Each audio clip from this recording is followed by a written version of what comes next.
Premier ministre burkinabé, c'est aussi donner le ton et que cela soit sincère. Je demande aux autorités du Burkina, vraiment le Burkina c'est un peu plus frère, que le premier gage qu'il faut donner, c'est bien sûr aller vers un accord bilatéral avec le Mali et non pas demander au Mali de rester dans l'outil que la France détient, le G5 Sahel. Qu'est-ce qui empêche le Burkina de signer un accord bilatéral avec le Mali? Déjà, je le sais, les autorités burkinabées le savent, les renseignements du Burkina qui suivent ces débats savent qu'il y a déjà une coopération en matière de renseignement, mais qu'il faut approfondir. Il faut donner les droits de poursuite entre les deux pays. Il faut permettre à l'armée malienne de pouvoir frapper quelques cibles au niveau du Burkina. Si les terroristes attaquent les localités du Mali qui sont contiguës à la frontière du Burkina, c'est parce qu'ils savent, les terroristes savent qu'ils vont juste tout de suite replier vers le Burkina. Qu'on ait un accord bilatéral très solide, idem, quand les terroristes frappent au Burkina, ils savent qu'ils peuvent peut-être se replier du côté du Mali rapidement. Qu'est-ce qui nous empêche, nous, Africains, de signer un accord bilatéral, permettre au Mali de poursuivre les terroristes jusqu'à Bobo s'il le faut pour les neutraliser, jusqu'à ce que l'armée du Burkina prenne la relève. Et nous, Maliens, de permettre à l'armée burkinabé de poursuivre les terroristes jusqu'à sur le sol malien, jusqu'à ce que l'armée malienne prenne la relève. Mais il faut aller vers ça. Pourquoi c'est la France qui nous demande le G5 Sahel et que c'est la France qui doit être au Burkina d'Afrique, être au Mali, être au Niger, être au Tchad, et nous-mêmes, Africains, nous ne pouvons pas être chez l'autre. Mais c'est bizarre, c'est l'incohérence. D'abord aller vers cela, ça serait des gages, en tout cas des garanties très solides, et sortons de ces discours, en tout cas que la France est en train de préparer à l'homme. Il est question d'aller vers des accords bilatéraux solides. Quand nous allons réussir un accord bilatéral solide avec le Burkina, rien ne va nous empêcher de demander au Niger de se joindre au groupe où le Niger même pourra venir de lui-même. Il faut d'abord expérimenter quelque chose au niveau des deux pays les plus frappés par le terrorisme au Sahel. C'est de cela qu'il est question. Au lieu de courir vers les Tchad et autres, ou aller vers la Mauritanie n'enregistre aucune attaque terroriste. Comprenez ce que ça veut dire. Ça fait plus de 10 ans, la Mauritanie n'a connu aucune attaque terroriste, je le dis, je le répète. C'est le Mali et le Burkina qui sont les plus frappés. Qu'est-ce qui nous empêche de matérialiser un accord bilatéral? Qu'est-ce qui nous empêche? Est-ce que Damimba est obligé de rester dans le G5 Sahel avec la Mauritanie, avec le Tchad? C'est de cela qu'il est question. Merci. Parfois, c'est le matin. Issa Diawara, on va retrouver Linda Larbaoui pour évoquer une probable coopération entre les autorités burkinabées et la Fédération de Russie. À entendre le Premier ministre Albert Ouedraogo, il est ouvert à une multi-coopération avec tous les États. La possibilité de froisser l'ancien partenaire ne vient que si ce dernier, lui, n'est pas ouvert à la coopération avec les autres. Linda Larbaoui, est-ce qu'une cohabitation entre la Fédération de Russie et la France est possible au Burkina Faso? On l'a vu du côté du Mali, la cohabitation n'a pas pu se faire. Du côté de la République centrafricaine, c'est la même chose. Est-ce qu'au Burkina Faso, une cohabitation serait possible entre la France et la Russie? Ce n'est pas possible. C'est vraiment pas possible. Si vous me permettez, je vais éclaircir des choses pour Monsieur Diawara. Quand il s'agit de gouvernements illégaux, c'est comme ça qu'on les appelle au niveau des Nations Unies, comme le Mali ou le Burkina, le champ de manœuvre est très restreint. On ne peut pas faire n'importe quoi. Ils ne peuvent pas. Il ne faut pas attirer la foudre. S'il y a coopération, ça va être avec la Russie. La Russie, elle a un siège permanent aux Nations Unies. Mais signer des accords entre le Burkina et le Mali, il est très très difficile en ce moment de le réaliser.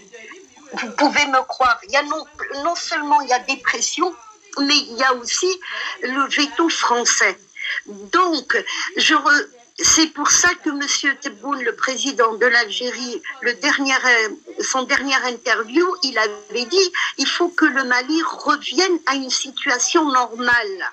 Parlant du vote, ce n'est pas pour faire pression sur nos amis maliens, mais la question qui lui avait été posée, justement, elle était dans ce sens-là. On ne peut pas faire n'importe quoi. Au nom de la démocratie, les Américains ont ruiné tous les pays. On l'a vu. Même Kadhafi voulait négocier, ils se sont retournés quand même contre lui. Bachar el-Assad avait préparé un vote, ils se sont retournés contre lui. Il ne faut pas que la même situation se reproduise en Afrique, surtout pas le Sahel. Concernant la Mauritanie, il y a un président qui est élu démocratiquement, comme ils appellent, et il y a un gouvernement légitime qui est là. Sa légitimité, il l'a eu par les urnes, pas par le peuple dans la rue. C'est différent, les situations sont différentes. Et la Mauritanie a signé des accords avec l'Algérie, surtout au niveau de l'aviation. Donc il faut voir tout ça. Les gens qui sont là, et c'est pour ça que je vous dis, allez-y doucement. Les gens qui sont au pouvoir ont déjà des pressions. Il y a la pression de tout ce qui est OTAN et compagnie, donc les Américains et les autres forces qui se sont alliées à eux. Il ne faut pas non plus bousculer les choses. Je vais revenir à ce que je suis en train de dire depuis quelque temps. Si on prend M. Batengene, que je salue tout à l'heure, a parlé de la Révolution française. La Révolution française leur a été volée. Jusqu'à présent, le peuple français souffre. Il souffre, vous pouvez me croire.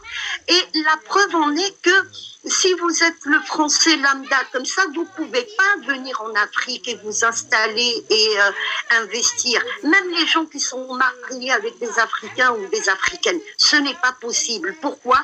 Parce qu'il y a une certaine élite qui est là et qui fait très attention, qui vient s'installer. Donc le peuple français, sa révolution lui a été volée. Si je reviens aussi au discours de M.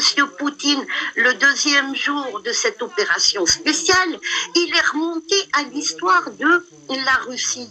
Et il a parlé de tous les présidents qui se sont succédés. Si on creuse un peu et on connaît l'histoire de la Russie, on comprend justement que les Russes, il y a eu la révolution du mois de mars et la révolution bolchevique au mois d'octobre. La révolution bolchevique du mois d'octobre a volé justement la révolution du peuple et elle les a tenus en otage jusqu'en 1991. Je reviens à cette année-là. 1991, l'effondrement de l'Union soviétique, donc là, tous les pays africains ont subi. Mais qu'est-ce qui s'est passé avant? On a évincé l'Union soviétique, donc les Russes de l'Afrique, et on les a évincés par une guerre. La guerre en Afghanistan.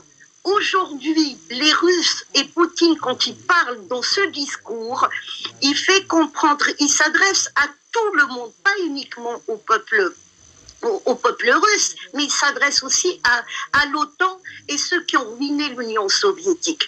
Donc, qu'est-ce qu'il leur dit? Il explique tout simplement que l'histoire de la Russie en Afrique, qui a été évincée, elle a commencé par une guerre, mais le retour de la Russie en Afrique, c'est par une guerre aussi. Et ça, c'est la géopolitique, c'est comme ça. Les Russes se montrent de plus en plus. Donc, moi, le message que je veux faire passer dans tout ça, il faut être patient. Malheureusement, c'est le prix de la liberté. Les Russes ont attendu 100 ans. Les Algériens ont attendu 132 ans et ce n'est pas fini. Nous ne sommes pas complètement libres. Nous avons des endocolons. Là, on l'a vu récemment, l'Algérie va vers l'anglophonie. Il y a tous ces endocolons qui sont sortis pour dire ben non, on reste dans le français alors que la technologie, c'est l'anglais. Donc, il faut faire très, très attention. Ce que je vous dis là, essayez de déchiffrer bien mes paroles, essayez de comprendre. Il ne faut pas que cette fois-ci, notre révolution, je parle de tous les Africains, il ne faut pas que notre révolution nous soit volée. Et il y a des gens qui travaillent en douce. Je vais vous donner la preuve. il y a quelque temps, j'avais dit, il y a une très forte relation entre le Cameroun et l'Algérie. Certainement, et j'ai vu sur les commentaires sur Facebook, qui n'ont pas cru. Mais 10 jours après ou 15 jours après, nous avons vu des signatures d'accords militaires. On ne signe pas d'accords militaires du jour au lendemain. C'est qu'il y a un travail qui s'est fait bien avant. Il y a eu des rapports entre les deux armées bien avant, les deux présidents bien avant. Donc ça prouve qu'il y a des gens qui travaillent et qui essayent de faire avancer les choses. Il ne faut pas leur saboter leur travail parce que nous allons vers une véritable liberté. Tout se joue maintenant. Je dis bien, avec les Russes, ça a commencé par une guerre et ça se termine par une guerre. Le champ de bataille, il est en Ukraine, mais l'intérêt, c'est l'Afrique. Si nous retirons l'Afrique à l'Europe, il n'y a plus d'Europe. Tout le monde le sait et tout le monde a pris conscience. Maintenant, comment nous allons le retirer ça? C'est par les peuples. Nous allons vers la démocratie. Le message du ministre burkinabé était très clair. Et je rejoins M. Batengene. Le gouvernement actuel veut une légitimité par le peuple et faire la même chose que le Mali. Donc, ayez un peu confiance dans tout ça. Le Burkina, c'est un pays enclavé. C'est un pays déstabilisateur, tout peut partir par là. Pourquoi le terrorisme, il est au Burkina? Pour la simple raison, quand ils vont opérer ailleurs, ils reviennent au Burkina et là, ils ne sont pas poursuivis parce qu'il n'y a pas d'accord entre tous ces pays-là. Donc, il y a tout ça, nous le savons. Et les gens qui travaillent aussi dans les laboratoires africains, pour l'Afrique, le savent aussi. Donc, il ne faut pas saccager ce qui a été fait au Mali et ce qui a été fait en Algérie et ce qui est en train de se faire ailleurs. L'Algérie 2019, le Mali 2020, c'est pas fini. On n'a pas encore fini. Nous allons voir aujourd'hui que va donner cette visite. Et puis le Burkina, ça va venir. Soyez patients, mais surtout soyez vigilants. Je vous ai cité là quelques révolutions qui ont été volées, notamment la Révolution française, et ils n'ont jamais récupéré. Le peuple français est au plus bas aujourd'hui, et les Russes ont réussi à récupérer avec un homme qu'on appelle Poutine, mais avec un homme qu'on appelle Medvedev aussi. Cet homme-là est très important dans l'histoire de la Russie, et c'est l'homme de l'ombre. Ce qui est en train de se faire, c'est Medvedev. Pas que Poutine.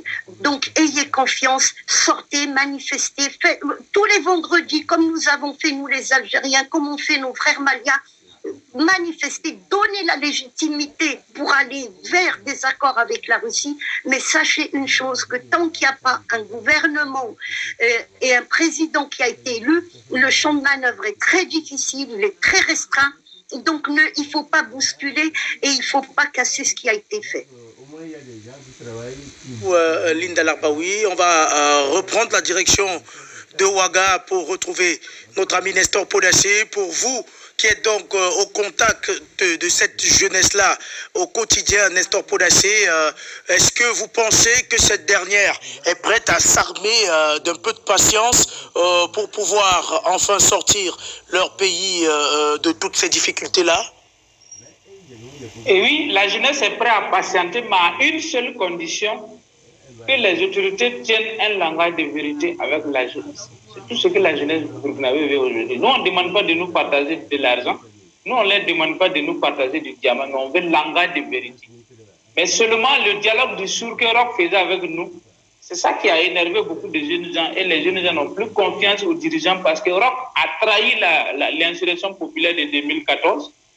Et jusqu'à ce que nous reprenons les manifestations pour dire à la fin des partis, quand le terroriste a démarré, Roch n'a pas écouté, il n'a pas voulu changer de partenaire, il est resté avec la France jusqu'à ce que le coup d'État vienne. Donc quand le coup d'État est venu, c'est vrai, au début, nous avons dit, bon, c'est vrai, c'est nous, on a demandé le changement, les militaires ont pris leurs responsabilités. On va essayer de les accompagner. Mais 1 mois après, 2 mois après, 4 mois après, quand on sort pour manifester, nous sommes gazés, nous sommes arrêtés. Bon, tout ça, ça nous a amené à nous révolter pour dire que si ça continue ainsi, vous allez quitter le pouvoir. Parce que nous ne pouvons pas manifester. Vous prenez le pouvoir et en plus encore, vous vous retournez contre nous qui avons manifesté pour que vous arriviez au pouvoir. sans notre manifestation, est-ce que Damiba allait avoir le courage de faire un coup d'État? Non. Parce qu'en 2015, on a vu ici, coup d'État de Guinguéré, ça n'a pas passé. Donc nous avons dit, si les discours qui sont tenus par le Premier ministre avant-hier, c'est pour endormir le peuple, il n'a qu'à savoir que ça ne passera pas. Il faut rentrer sur les réseaux sociaux pour comprendre que la jeunesse n'a même pas accepté son discours. Pas aller sur la page des groupes gravés. Même moi, sur ma page Facebook, si tu vas voir. Nous, on a dit qu'on n'est pas né de la pluie de la dernière génération. Si le gouvernement veut qu'on le croie, quand nous allons demander autorisation pour manifester, qu'on autorise et qu'on encadre cette marche-là pacifiquement comme au Mali. Voici le seul langage que le gouvernement peut tenir actuellement pour rassurer la jeunesse. Sinon, quand on sort, on interdit les manifestants et on nous gaze, on fait arrêter nos camarades. Cela fait qu'il y a une crise de confiance entre les autorités et puis nous. Donc, il faut qu'ils comprennent. Tant qu'ils ne vont pas aller dans la posture du peuple, même, ne serait qu'il n'est pas autorisé, même s'ils n'autorisent pas et qu'ils ne gazent pas, c'est compréhensible. Voilà, mais vous n'autorisez pas. Nous sortons aussi pour manifester pacifiquement, vous nous gazez. Alors finalement, qu'est-ce que vous voulez? En ce moment, vous mettez le peuple à dos parce que tout le monde n'a pas la capacité d'analyse comme nous autres. Voilà. Même nous autres, qu'est-ce qui va nous faire croire? Parce que depuis 87, je vous dis bien, depuis 15 octobre 1987, ça fait plus de 30 ans que le peuple est berné. Le peuple est enfariné. Pourquoi les leaders religieux du Burkina Faso ne parlent pas? Pourquoi les leaders traditionnels ne parlent pas? Pourquoi les leaders des partis politiques ne parlent pas? Pourquoi les leaders d'opinion ne parlent pas? La seule personne qui a eu le courage, qui est un président de parti, qui a eu le courage de rejoindre notre lutte, c'est Mme Yeli Monikam, qui a eu le courage de nous rejoindre dans la rue. Sinon, aucun dirigeant politique n'a eu le courage de nous rejoindre. Et ceux-là sont tous les produits du système. Est-ce que la transition prépare une candidature pour transmettre le pouvoir à ces gens de personnes? Si c'est ça, nous, la jeunesse, on dit non. Voilà pourquoi nous avons commencé notre campagne tout de suite. Et nous avons dit, les politiciens qui ne vont pas nous rejoindre dans notre combat dans la rue actuellement, pendant les élections à venir dans 2 ans, il ne faut pas que la population va les voter. Ces gens-là ne doivent pas arriver au pouvoir. Donc c'est maintenant que nous voulons voir leur sincérité. Et malheureusement, beaucoup sont encore dans l'émitisme, dans l'attentisme.